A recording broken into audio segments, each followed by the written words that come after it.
The Penn State Nittany Lions were back on the practice field Friday as spring football begins in Happy Valley.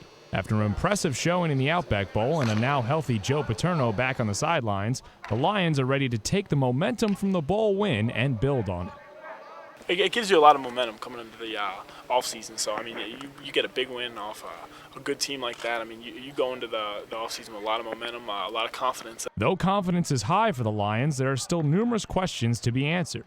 After losing key starters like Tony Hunt and Paul Puslesny, Penn State is making adjustments to utilize all of their talent. One such adjustment is switching Dan Connor from outside linebacker to middle. You know, spring ball, they always like to mess around with a couple things. So, I mean, when Coach Vanderlyn told me, I wasn't surprised. It was something that, I wanted to do, and I feel good in the middle. Connor isn't the only defensive player changing positions, as Tony Davis will move from cornerback to safety, opening up room for standout A.J. Wallace to start alongside veteran Justin King. Tony's a great safety, A.J.'s a good corner, and Tony's a good football player, so he can play anywhere you ask him to.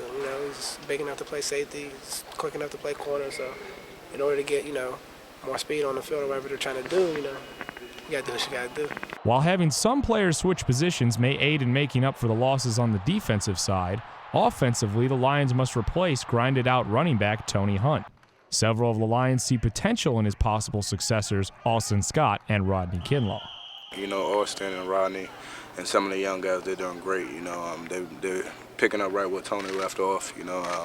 Rodney is a quick guy, and today he looked really good. Austin looked really good today too. I think that it's not going to be a beat. I think everybody's going to be on the same page. Austin brings a different running type to the offense with his speed and versatility and things like that. So, we'll just have to wait and see what the coaches are wanting to do with Austin. Anthony Morelli may have a different back behind him this season, but he realizes that his performance needs to improve over last year's learning experience. Last year, wasn't a bad year by any means. I mean, we won 9 football games, won a bowl game against, supposedly one of the fastest conferences in college football, and that whole deal. So I look at last year as a learning experience and a positive experience, and I'm just willing to work hard and make this year even better. A key to having a better season will be an improved offensive line, which Morelli feels has enough experience to be effective.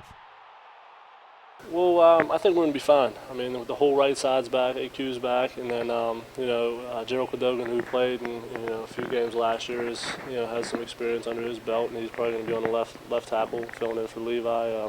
It's just a matter of him coming in, getting some more experience, and then, he's going to pan out, and he's going to be a very good tackle. So I don't think we're going to have to worry about the line too much this year. Despite all the changes, the Lions feel they have the talent and the experience to make a run at the national title. Right now, we're saying that we are going to the national championship. It's not, saying that we're going to be a contender or anything. We're saying that we're going to be the team. The guys this winter, we worked out really hard, and a lot of people stepped up into nice leadership roles, and everything's positive right now.